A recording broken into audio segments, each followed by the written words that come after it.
Welcome to today's webinar brought to you by New Waterways and the Perth Water Sensitive Transition Network. We are here to hear all about a project done by Bindjareb Associates for the Transition Network on green-blue infrastructure values in Perth and Peel. So Jacob's hanging on to driving the slides. So just a few points to note. We will have a Q&A session at the end, which will be fantastic. So please put your comments into the Q&A if you have a question. If you just want to say hi to people, please pop that into the chat. We've got a great group of people, some familiar friends and some new faces. So welcome to those new to today's webinar. We are coming from Whadjuk Noongar Butja, so the land of the Whadjuk Noongar people, and I would like to pay my respects to the continuing custodianship and the love of country, of people, of water particularly, that the Aboriginal people have, and it's very, very dear to all of our hearts and the way that they have looked after country, and I'm incredibly grateful for that, and hopefully we can all take that forward in the way that we think and feel about the way we care for country moving forwards. So I'd like to introduce our presenters today. So our presenters are from Bindjareb Associates, and so we have, sorry, I'm just driving a few things. Jacob Hegelby-Cook. So Jacob is a senior consultant at Bindjareb Associates. He specialises in environmental economics, non-market valuation and evidence-based decision supports. He works across water, natural assets and public policy, translating complex economic analysis into practical insights that support resilient, affordable and community-centred decisions. Jacob holds a Bachelor of Commerce in Economics Finance from UWA. And we're also going to hear from Alex, which is great. Alex Hegarty is a senior consultant at Bindjareb Associates who works at the intersection of environmental science, economics and policy. She brings extensive experience in community preference research and applied economic valuation grounded in environmental science. Her background includes research and monitoring roles with the WA Department of Primary Industries and Regional Development, the Natural Environmental Science Program, the University of Western Australia and various local governments. Alex holds a Bachelor of Science from UWA with Honours Environmental Management. So welcome Jacob and Alex today, who are here to talk to you. So I'll hand over to them. Thanks so much, Shelley, for the intro. And hi, everyone. Really happy to be presenting this work today. The green-blue spaces in the Perth Peel are something I'm very passionate about and I've spent a lot of time in over the years. I was laughing actually because I think that picture on the first slide is somewhere I've done a lot of revegetation around Piney Lakes. And I will pass it over to Jacob. Quick introduction. Thanks, Alex. And thanks, Shelley, for the intro as well. Covered off more than enough of my bio, I reckon. But I'll just reiterate quickly, also from Perth, really passionate about the beauty of the natural environment that we have. I'm so blessed to have such an amazing place to have grown up in. And so very easy to kind of get invested in this kind of work. So we're really excited to be presenting about this today. In such an interesting topic as well. So get into it. So why is this work important? So we're all aware that green-blue infrastructure delivers real economic, social and environmental benefits. You can see that and you live that every day of your life. It's communicating these benefits that we often kind of struggle to do. And it's really important that we do because the benefits that we're talking about are fundamental to our well-being. If we were to remove all trees from the region, you're going to be seeing some pretty adverse effects. You're going to be seeing cost, even in the simplest channel of your air conditioning is going to increase a little bit, to say the least. So kind of despite our knowledge that these are so fundamental to how we live, we consistently undervalue these assets in a lot of the decision-making processes and frameworks that we have established currently. And that tends to be because they're harder to quantify, especially when you kind of compare the benefits of these assets relative to the costs that we see. And so it's very apparent that it costs X dollars to plant and grow a tree, but kind of quantifying the benefits that we actually reap from having those trees in existence, kind of, it is a bit harder for us to kind of quantify that and understand that. And so we've created this work with Water Sensitive Cities Australia in response to this information gap. So by drawing from a lot of high quality literature out there on the subject and making it more usable for audiences across the Perth region, we're hoping to remove some of the barriers of access to this information.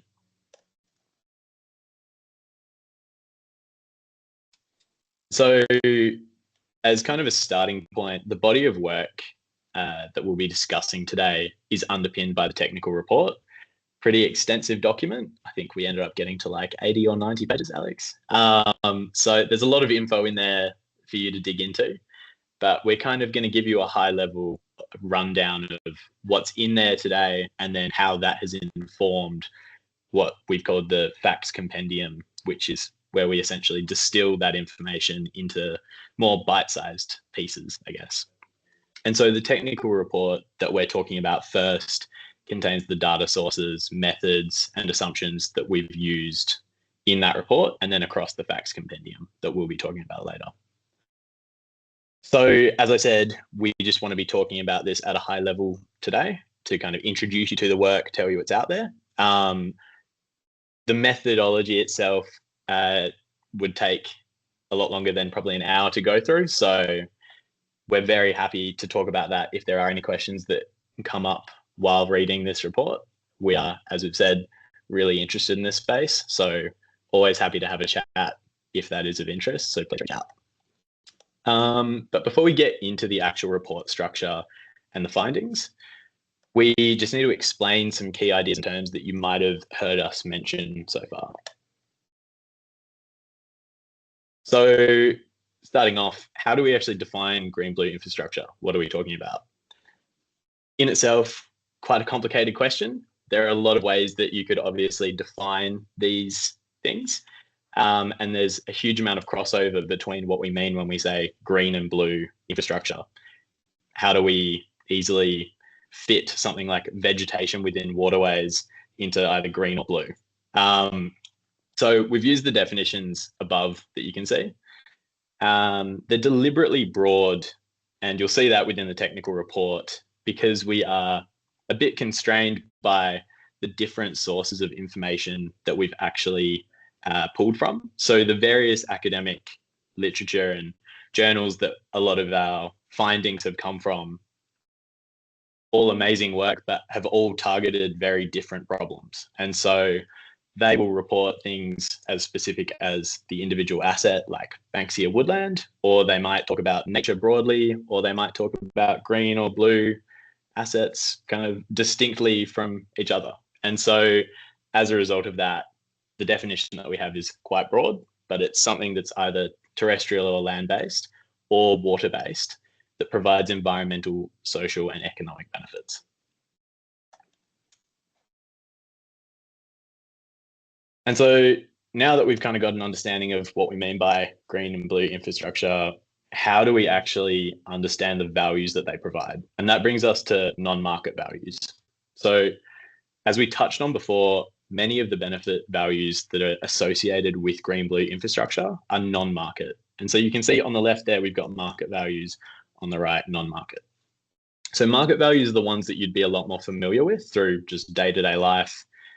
We're going through a lot of transactions day to day, just living our lives. That has a fairly clear price that's set through a market that is quite obvious. You'll see it. You'll go into a grocery store and it's evident what you're paying for. Those are the easy ones to kind of tackle usually. Where we struggle to actually describe the value is going to come down to the non-market values. And so as we were talking about, all of the green-blue infrastructure that we're describing, a significant chunk of the benefits that they provide us aren't able to be quantified because they are non-market. And so these are benefits where the assets themselves aren't tradable in a traditional sense. And since we can't get a price through markets in that way, we have to use economic methods to kind of imply their value. And so to do that, we rely on two main methods, which are stated preference on the left there and revealed preference on the right. And what we mean by those, for stated preference, is where we're going to use surveys to estimate how much people would be willing to pay. An example of that being a choice experiment where we construct theoretical trade-offs, we get participants to respond to that survey, and they have to choose from some options and state their preference, and then by extension, the value that they place on each of those options. So that's method number one.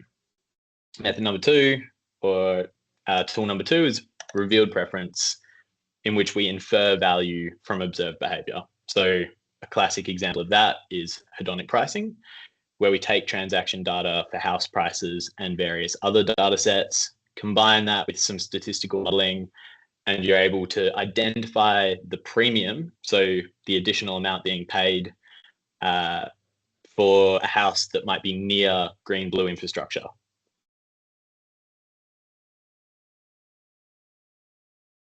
And so here I'll hand over to Alex, who's going to walk us through kind of the approach that we use broadly throughout the report when we're calculating these benefits. Thanks, Jacob. So on this slide, we are just stepping out the approach used for most of the valuations in this report. So for each value, we've looked at the literature, done a very wide literature review of values in the Perth-Peel region, and tried to identify an appropriate per unit value. So this might be per hectare, per kilometre. We then look at the asset stock or applicable population and calculate the benefit across the Perth-Peel by the extent that it is present. So this example is an example of one of the values in the report, carbon values of Bindjareb woodlands. I picked this one just to give you an overview of the approach because it sets it all out quite nicely.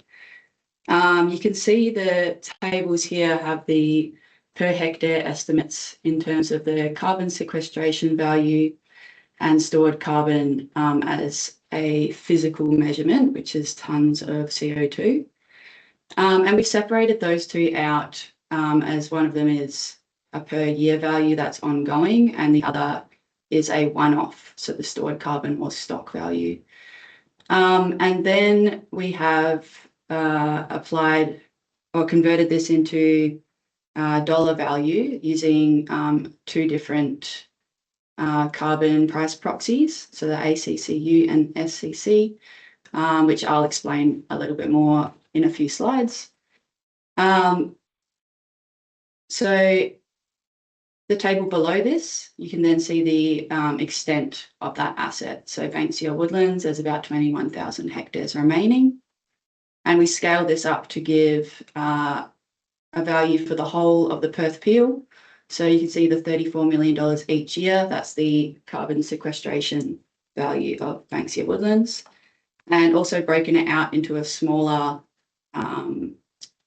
portion of the asset for 1 hectare sequestration and storage value, and a little visual example there. So this is just one approach we've used, but the majority take this sort of form in these 3 steps. And you can see from this example as well that I think I highlighted the Bindjareb woodlands because I really like them, but they have a very high carbon sequestration and storage value at a per hectare level. And this is important because they're obviously a very highly fragmented and largely irreplaceable ecosystem. I'll just get you to click to the next slide there, Jacob. Thank you. So now we're just going to step out the different sections of the technical report and just give a quick overview so you're sort of introduced to the structure of the report. So section 1 is sort of like an executive summary. It has some of the key headline findings we've found through this research. So it provides the headline values which we've based off recreation and amenity value in the region. The reason we've chosen this one is it's a very large value, so it has impact, $71 billion, but also it captures a mixture of wellbeing benefits that green blue assets can offer. So this includes recreation, visual amenity, access to public open space, connection to nature, and it's an indicative order of magnitude intended to support some of those strategic conversations. One key message I would probably want to include here as well is that the amenity value is a mixture of wellbeing benefits, but all green blue assets are multifunctional. So unlike infrastructure that has one purpose, green blue assets are often delivering quite a lot of benefits all at the same time, which is a message we've sort of tried to pull through the report as well. To get you to click to the next slide. So section 2 of the report, we're going a little bit more into the carbon sequestration and storage values of green blue infrastructure. Again, we have provided asset-specific carbon values for a range of different green blue infrastructure in the Perth Peel region. And some of the higher per hectare benefits are being seen from mature native vegetation like the Banksia woodlands, riparian corridors, so like Melaleuca woodlands, and wetlands as well, where we're seeing a lot of salt marshy, sedgy sort of habitats that have very high blue carbon values. And as I mentioned a little bit before, we're using two different economic costs of carbon as proxies. We have the Australian carbon credit units and the social cost of carbon. So the carbon credit units reflect a market price of carbon abatement, which is more of a financial market, driven by the scheme rules and supply and demand of carbon credits in Australia. It doesn't actually capture the broader social damages of increased carbon emissions, which includes things like health impacts and extreme weather events and biodiversity loss and all of the unknown costs that come along with those things. So there's also a concept of a social cost of carbon, which can be applied. In this case, we have used a proxy for the social cost of carbon because there's not a really good consensus on what the cost should be in Australia. Overseas, it can be quite high, sometimes over $100 per tonne. Here, we've used the Infrastructure Australia's central estimate, which at the time of the report was about $58. So this is not strictly a social cost of carbon, but it's a conservative policy relevant proxy we've used. So I would just note as well that these carbon benefits are likely understated rather than overstated, just because there is no agreed social cost of carbon. It's a really, really tricky one to try and nail down. To click. Thank you. So section 3 starts to step out some of those unit values we've estimated from the literature. So this has all come from existing studies. And then you can see in table 2 here, it's the scaled up to the extent of the asset across the Perth Peel region. So we combine the unit values often with spatial mapping of the asset across Perth Peel to estimate the total regional value.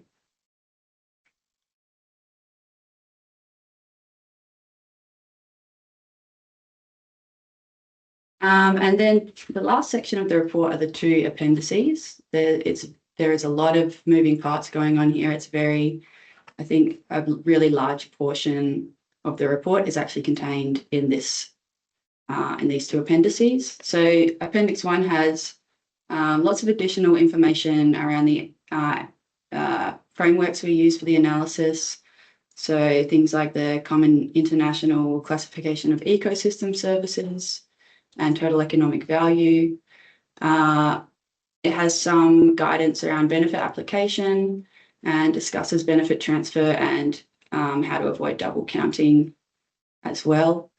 And then Appendix 2, this is really where all of the methods for the different valuations in the front sections of the report are, and it also steps out a few different case studies for each valuation we've done as well. So this is a huge part of the document, and there's a lot of very dense reading to do there if you're so inclined.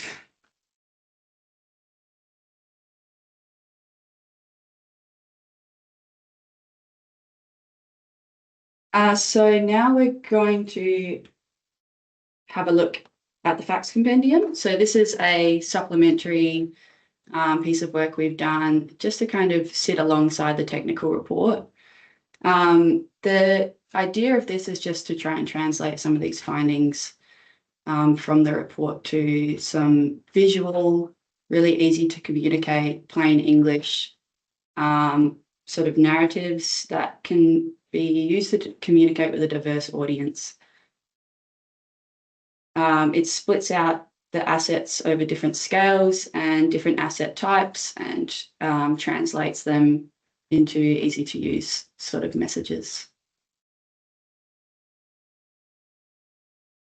Sorry, and I'll just jump in quickly here as well, Alex. Another key point on this facts compendium that we've not mentioned so far is that this has been co-designed between us as kind of the technical writers of the report with Water Sensitive Cities Australia and all of the large amount of kind of industry stakeholders that they have access to through that body. And so the co-designing of this is actually probably a large value add that we see in terms of usability and understandability for the people that we actually want to be using and taking insights from this. Yeah, it's a great point. We had a very dedicated steering group working with us throughout this report, and yeah, there was a lot of input around how we can best communicate some of these messages to a range of different audiences. So here's just one example where we're looking at carbon savings again. So you can see it's broken out into different asset types. It's a nice visual example. And we've also translated some of the findings into something tangible for people. So looking at the trees capturing the equivalent of 224,000 cars off the road. Another example, looking at how much it would cost if we had to use carbon offsets to account for the same amount of CO2. And again, just highlighting that really strong carbon value of Banksia woodlands there in the example on the right.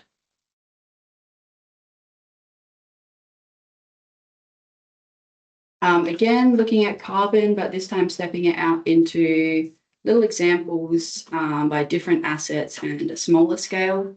So that previous example was looking at the benefits across the whole of Perth Peel, whereas this one's broken down into the benefit of one tree, your local neighbourhood park, which is a mixture of green space, trees and grass, 1 hectare of Banksia woodlands, which is a threatened ecological community, so it includes all of the understory and that mature remnant bushland sort of vegetation. 1 kilometre of stream corridor, which again has a mixture of blue and green benefits and can include things like sedges and Melaleuca woodlands. The stream corridors around the Perth Peel are really varied. And 1 hectare of blue carbon. So that's a nice mature wetland that has really high methane suppression and high soil organic carbon, so like a salt marsh habitat. And these ones just highlight the benefits at smaller scales and also sort of draw attention to some of the higher per hectare carbon values. So you can see for some of the more mature habitats we have, like a woodland or a really ecologically healthy wetland, even a small area is actually providing a lot of benefit.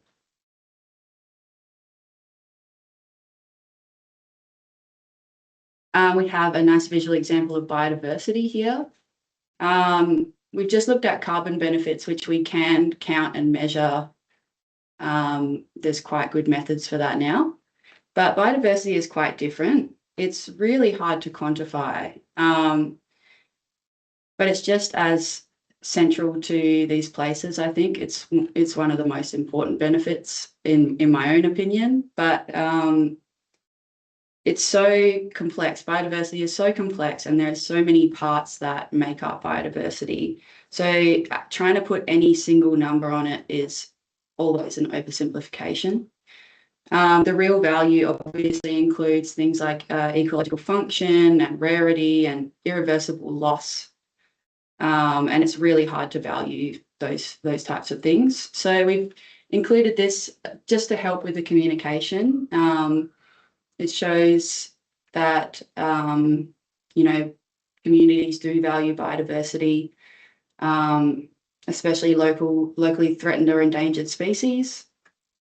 And biodiversity is a good example of how green blue assets do deliver multiple benefits all at once. Protecting habitat for threatened species doesn't just help with biodiversity. It often has lots of other benefits like visual amenity and carbon benefits and all those things alongside it.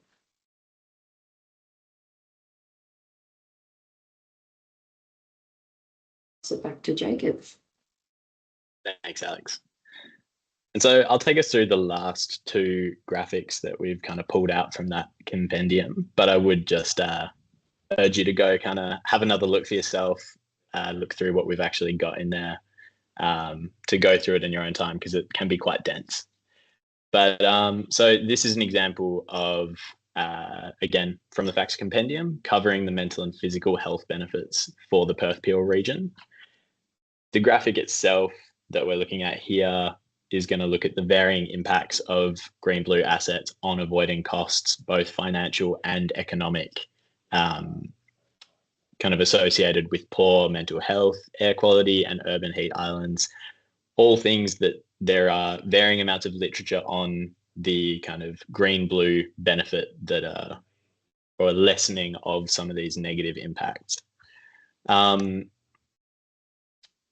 And obviously can't kind of skip past a slide like this without talking about how significant something like trees and green blue assets are generally in a region like ours, where we have so many hot days, which can have so many poor or adverse effects. And so the kind of example that I'd just draw attention to would be number 3, talking about heat relief, which again, in the technical document, we do walk through the methodology of that. But again, you can see clearly as an illustrative example there, 627 million every year lost in terms of productivity and health impacts. So obviously a significant number there. And then lastly, Alex has touched on this briefly, but we'll just go in a little more detail into this one. So this is a summary of our headline values. These are in the technical report as well, but as touched on before, what we've done for these calculations is apply an amenity premium to the stock of assets across the region in Perth Peel. And that's how these figures have been kind of come up with. And just a note on why we've chosen these, again, kind of covering a little bit more of what Alex was talking about earlier. We feel that this is the most representative approach in terms of looking at the economic value of the stock of assets within Perth Peel. Quite a unique part of this methodology in particular, or using this tool, is that it scales with the extent or how much we have of each of these assets. And so we're able to get kind of mapping layers of the extent of these across the region and apply a premium depending on how much, and just get a bit more of a proportional kind of response to the quantity of each of these assets in terms of the benefit figure.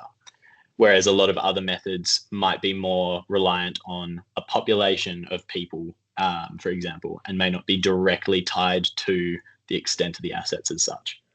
So we think that that's a really good representation of just the scale of these benefits.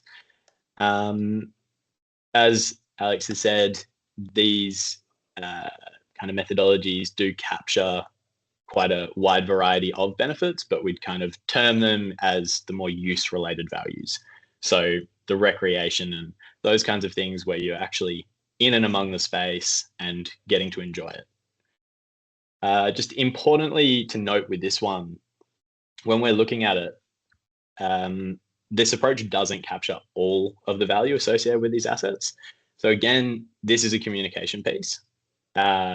We've provided these values because we think they're the most appropriate in terms of trying to give a headline figure.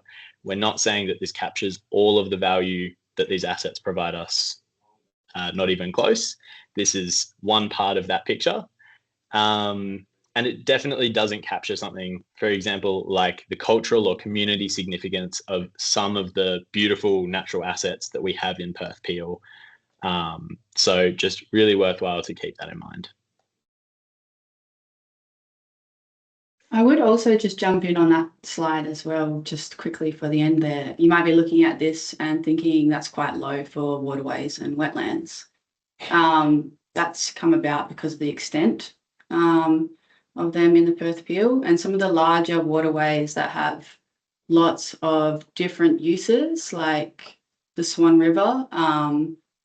People might be visiting that more for cycling and things like that as well. So the values here are also tied back to that extent. That's why those two are a little bit smaller, but also there is so much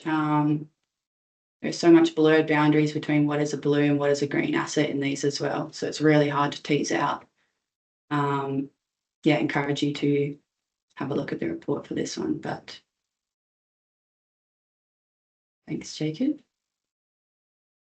Okay, so we're just going to leave you with some parting insights now before we move into a little bit of Q&A. So we've talked about the significant values that the green blue infrastructure, the Perth Peel, deliver to the community, to everyone. And these values are very real and often measurable and very relevant to decisions. So the challenge is making sure they're considered appropriately. I think one of the key messages we want to leave you with is that green blue infrastructure is inherently multifunctional. So they're delivering a lot of different benefits at once. And when we fail to account for that, we risk systematically favouring single purpose, high cost infrastructure over assets that are quietly delivering far more value.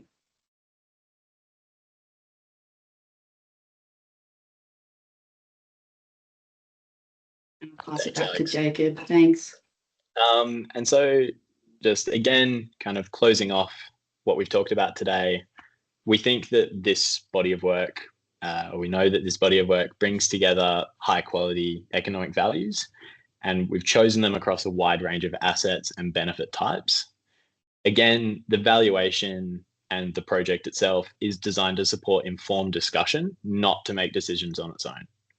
And so these are some examples of how we actually see this body of work being used. And so again, this is precinct scale valuation evidence. It's not project level modeling or appraisal, and it's not intended to replace more detailed analysis. Secondly, we see this as enabling equal footing scale comparisons between investment options. So just as Alex was saying before, where there might be a tendency to lean towards more easily quantifiable solutions that might systematically favour more grey assets, as they're known, non-natural assets. We hope that this body of work kind of encourages or puts out for discussion that there are these values and that they can be selected and used appropriately will really help to kind of balance out that lack of information. And then lastly, we also see this as a method by which you can kind of initially scope what you're looking into prior to actually conducting a more thorough, detailed analysis. This work could even be used as a starting point to provide you values, methods, or just more broadly, the point that you kind of start out your analysis before going and doing that more technical deep dive work. So again, the intention of this body of work lies in the better, presenting better information that is going to allow us to have more balanced conversations across the community about these assets. So just wanted to say thank you to everyone that's attended. This is kind of the end of the actual presentation part of the webinar today. We'll be getting into a bit of a Q&A with Shelley as well in a second.